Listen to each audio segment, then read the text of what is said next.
तशरीफ फरमा है। मेरे यहाँ तो तशरीफ लाने वाले थे हजरत नाज़िम साहब, लेकिन क्या करें, हजरत की तबीयत बहुत ज़्यादा नासाज है, बीमार। मैंने पहले ही कह दिया था आप लोगों को कि हजरत बीमार रहने के बावजूद भी हमारी दावत कबूल किया है। मैं बहुत दिल से खुश था, दुआ कर रहा था, लेकिन अल्लाह की मर्जी, अल्लाह कब क्या कर दे और अल्लाह इंसान को कब किस हालात में मुब्तला कर दे वो अल्लाह ही जानता है। इसमें क्या मसलियत है मेरे अल्लाह ही जानता है। हजरत जिस वक्त दावत कबूल किए थे मेरे दिल में बड़ा खुशी हुआ था।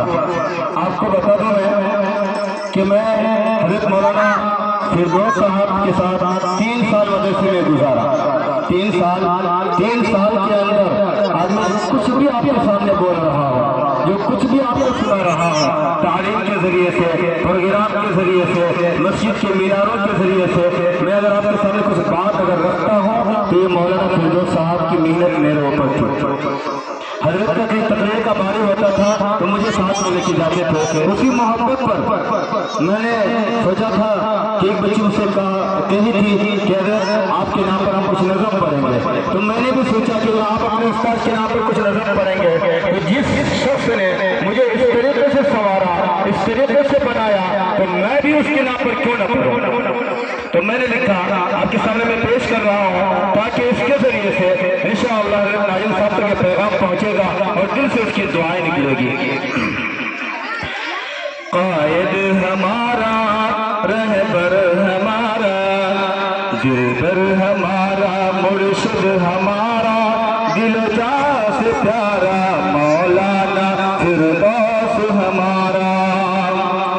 कायद हमारा, रहबर हमारा, दिलबर हमारा, मुर्शिद हमारा, दिलो जान से प्यारा मौलाना फिरदौस हमारा।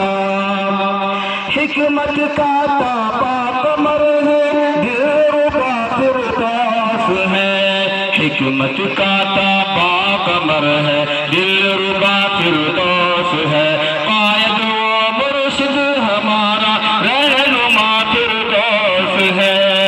हिकमत का ताबा कमर है, दिलरुबा फिरदौस है। कायद व मुर्शिद हमारा, रहनुमा फिरदौस है।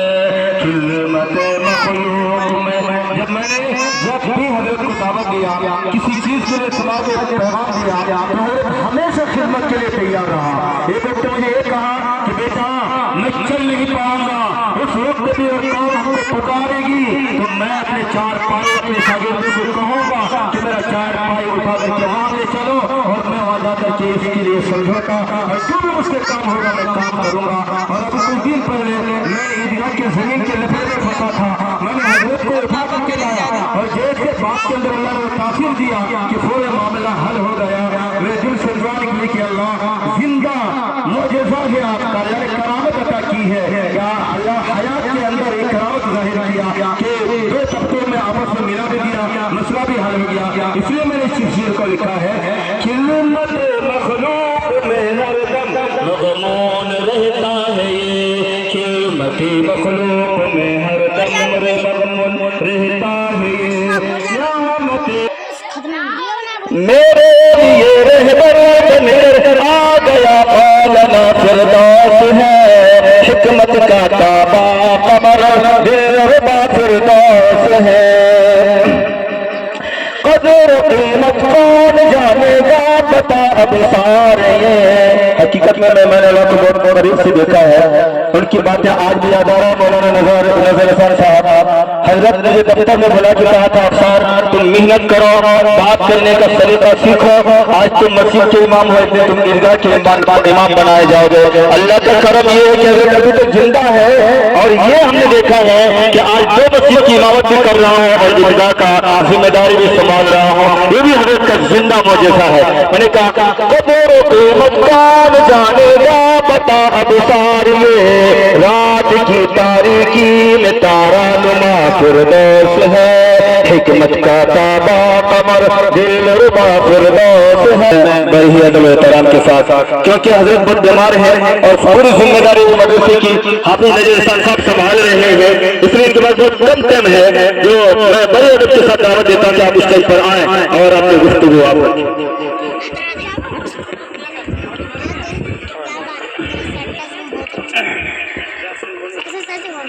अस्सलामु अलैकुम वरहमतुल्लाहि वबरकातुहू। अल्हम्दुलिल्लाहि रब्बिल आलमीन व बिही नस्तईन, अम्मा बाद, फ़अऊज़ु बिल्लाहि मिनश शैतानिर रजीम, बिस्मिल्लाहिर रहमानिर रहीम। इक़रा व रब्बुकल्लज़ी अकरम अल्लज़ी अल्लम बिल क़लम, सदक़ल्लाहुल अज़ीम।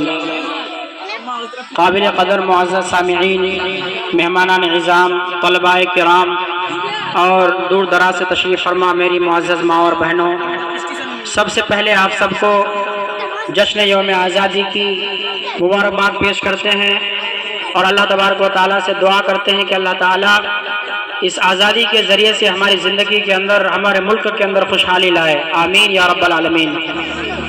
मेरे बच्चों और मुअज़्ज़ज़ मेहमानान किराम, आज जो हम लोग झंडा फहराते हैं और परचम कुशाई करते हैं, ये दर हकीकत हमारे उन बुजुर्गों की याद को दिलाता है जिन्होंने आज से 80 साल पहले, ये 80वां यौम आज़ादी मनाया जा रहा है और हमारा यह प्यारा वतन हिंदुस्तान आज से 80 साल पहले अंग्रेजों का गुलाम था, लेकिन हमारे हिंदुस्तान वासियों ने, यहाँ के लोगों ने अपने जान माल और अपने वक्त की कुर्बानी देकर के इस मुल्क को आज़ाद कराया।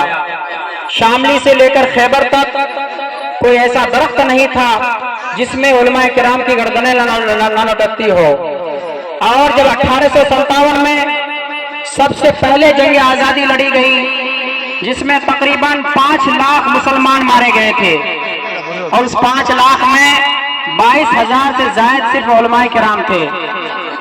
और ये अंग्रेज उनको सजा इसलिए दे रहे थे कि उलमाए किराम अंग्रेजों के खिलाफ लोगों को भड़काते थे और अंग्रेजों के खिलाफ सबसे पहले जिन्होंने जिहाद का फतवा दिया था वो थे मुहद्दिस अजीम शेख अब्दुल अजीज मुहद्दिस देहलवी रहमतुल्लाहि अलैह ने, जिन्होंने अंग्रेजों के खिलाफ सबसे पहले फतवा दिया था। मेरी माँ और बहनों, जैसा कि हाफिज साहब ने आपके सामने में ऐलान किया कि हमारे नाजिम साहब की तबीयत खराब है, दुआ कीजिए अल्लाह ताला उनको सेहत आजिला दायमा नसीब फरमाए। और उनकी नुमाइंदगी करने के लिए हमारे रफीक मोहतरम हाफिज अफसार साहब ने हमको बुलाया, इसलिए मैं चंद मिनट के लिए आपके पास हाजिर हुआ हूँ। मेरे पास वक्त नहीं है, वरना मैं आपको आज़ादी की सारी दास्तान सुनाता। तकरीबन 200 साल तक आज़ादी की जंग लड़ी गई है, तब जाकर के ये मुल्क आज़ाद हुआ है। 1-2 साल में नहीं, 800 साल तक इस हिंदुस्तान में मुसलमानों ने हुकूमत की, बादशाहों की हुकूमत रही। फिर ये वक्त ये ऐसा आया कि ये मुल्क गुलाम बन गया। फिर हमारे यहाँ के लोगों ने, खासतौर से मुसलमानों ने, उलमाए किराम ने इस देश के लिए कुर्बानी दी और 200 साल तक लगातार जंगें होती रही। मुसलमान बेखुसूस लड़ते रहे और बिरादरान वतन भी इसके लिए साथ देते रहे और सब ने मिलजुल कर, हिंदू मुस्लिम सिख ईसाई सबों ने मिलकर के अपनी जान और माल की कुर्बानी दी, फांसी के फंदे पर चढ़े और अपने सब घर द्वार सबको लुटा दिया। फिर वो दिन ऐसा आया 15 अगस्त 1947 को हमारा प्यारा मुल्क हिंदुस्तान आजाद हो गया। लेकिन मेरे भाइयों बुजुर्गों, आज कुछ तारीख लिखने वाले मुसलमानों से देशभक्ति की सर्टिफिकेट मांगते हैं और मुसलमानों से ये सबूत मांगते हैं कि आपने हिंदुस्तान में क्या कुर्बानी दी। लेकिन आपको पता होना चाहिए कि आज जो हिंदुस्तान की असल तारीख है उसको मिसमार करके हमारे सामने में पेश किया जा रहा है। इसलिए आज सबसे पहले अपने बच्चों को आप मकातिब के अंदर पढ़ाइए।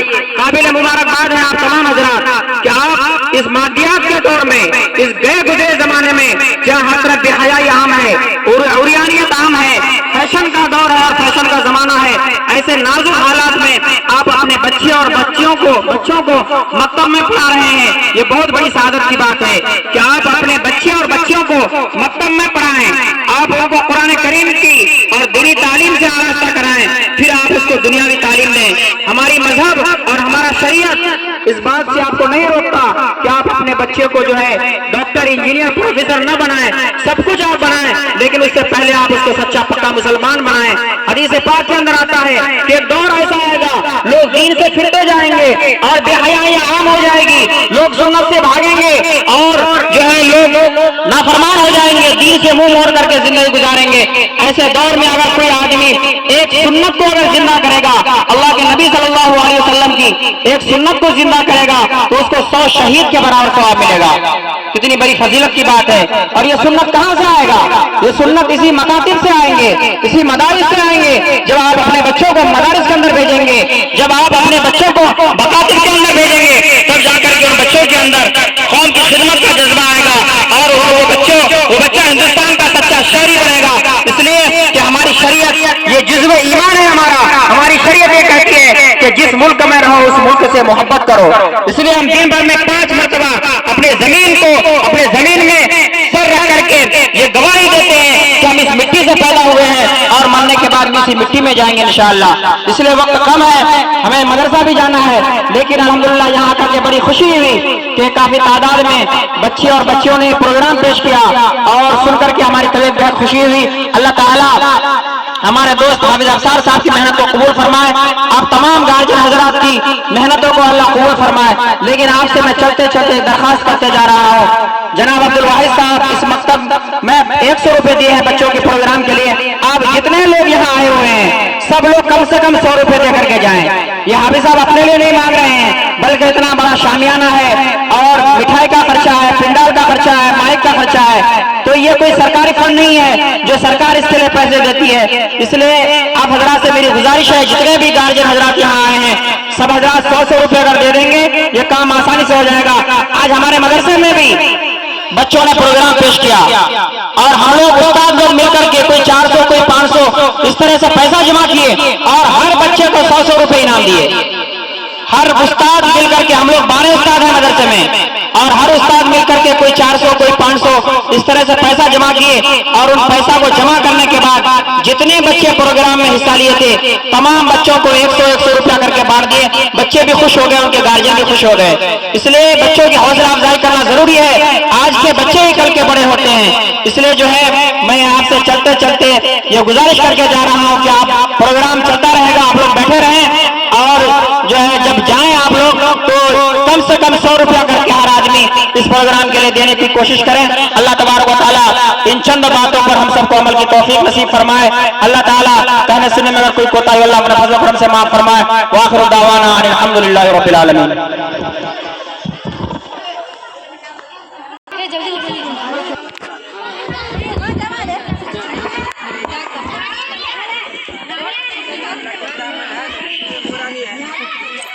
अस्सलामु अलैकुम अम्मी। वालेकुम अस्सलाम। अम्मी आज ऑफिस में इतना काम था, मैं तो थक गई हूँ।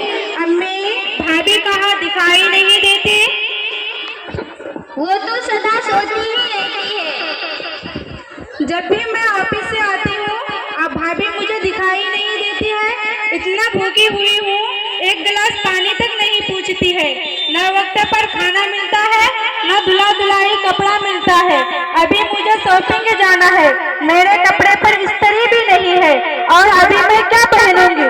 और मेरे ससुराल के लोग आ रहे हैं, सारा घर बिखरा हुआ पड़ा है। वो लोग आएंगे देखेंगे तो क्या कहेंगे? अम्मी तुमने बहू बनाकर लाई हो या मालकिन बनाकर लाई हो? कहती है अपने कपड़े अपने अम्मी के कपड़े खुद धोया करो। अम्मी तुमने तो इसे सर पर चढ़ा रखी है, देखना तुम एक दिन बहुत पछताओगी।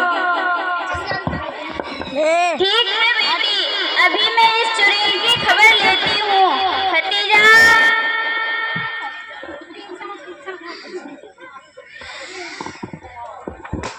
क्या बात है अम्मी? चल बड़ी आई अम्मी की बच्ची, तुमको मैंने बहू बनाकर लाई या मालकिन? तुम हम सब पर हुकूमत करने के लिए आए हो। हिना का कपड़ा अब तक क्यों नहीं धोए और वक्त पर खाना क्यों नहीं देती? और आज मालूम नहीं है उनके ससुराल वाले आ रहे हैं तो तैयारी क्यों नहीं की? ये गलत बात है अम्मी। मैं तो वक्त पर खाना भी देती हूँ, वक्त पर बराबर कपड़े भी धो लेती हूँ और रात में देर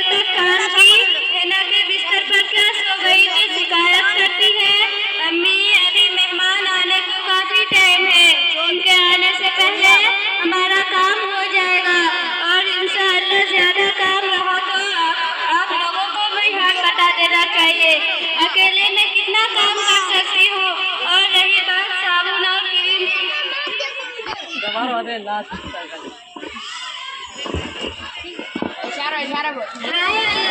मैं तो साबुन और क्रीम लगाकर थक गई हूँ। अम्मी दिन भर मेकअप में लगी रहेगी तो खाना कैसे पकाएगी? हाथ पर छाले पड़ जाएगी ना, बर्तन कैसे धोएगी? हाथ घिस जाएगी ना। अम्मी मैंने एक हफ्ता पहले 1 दर्जन साबुन लाया था, अभी 1 हफ्ता न चला कि सारा साबुन खत्म हो गया। हाय अल्लाह, मैं तो साबुन और क्रीम लगाकर थक गई हूँ। कभी ये खत्म, कभी वो खत्म। वो जब से पर आई है, सारी बरकतें चली गई। और रही बात साबुन और क्रीम की, तो तुम्हारा बेटा खुद कहती है जरा बचत कर रहा करो, अकेले मैं ही थोड़ी इस्तेमाल करती हूँ। अरे मादा चौथी चल रहा होती है मेरी बेटी के बारे में कहने वाली। तेरा बाप लाकर देता है क्या?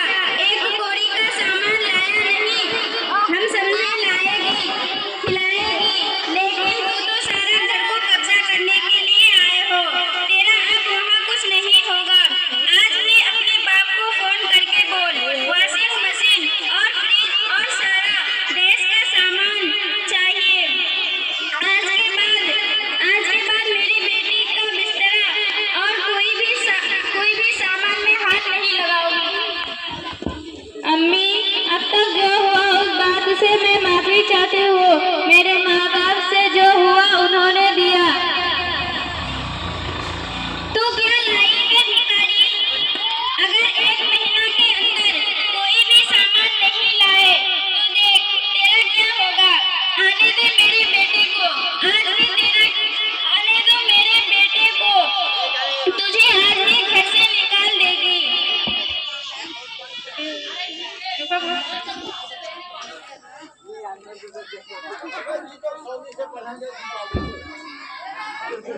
अस्सलाम वालेकुम रहमतुल्लाहि व बरकातहू। वालेकुम अस्सलाम। बैठो। है ना, तुम्हारे ससुराल वाले आए हैं, चाय नाश्ता लाओ।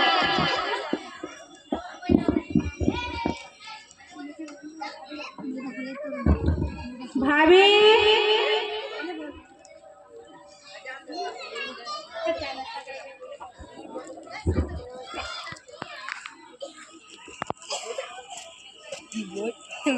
बर्तन, पलंग, बाल्टी ये सब क्या है? हम भीख में आए हैं क्या? इसमें सोफा है, ऐसी फ्रिज, ये सब कहाँ है? अब आप अपने सामान यहीं रखें। नहीं, हम जा रहे हैं। अस्सलाम वालेकुम। अरे आप लोग ये क्या दंगा फसाद कर रहे हैं? बहन आपने देखो आपकी यहाँ की औरतें कितनी वादा खिलाफ होती हैं। शादी से कई साल पहले कह रही थी कि दहेज का सारा सामान दूंगी, अब टोल मटोल कर रही है। देखो आप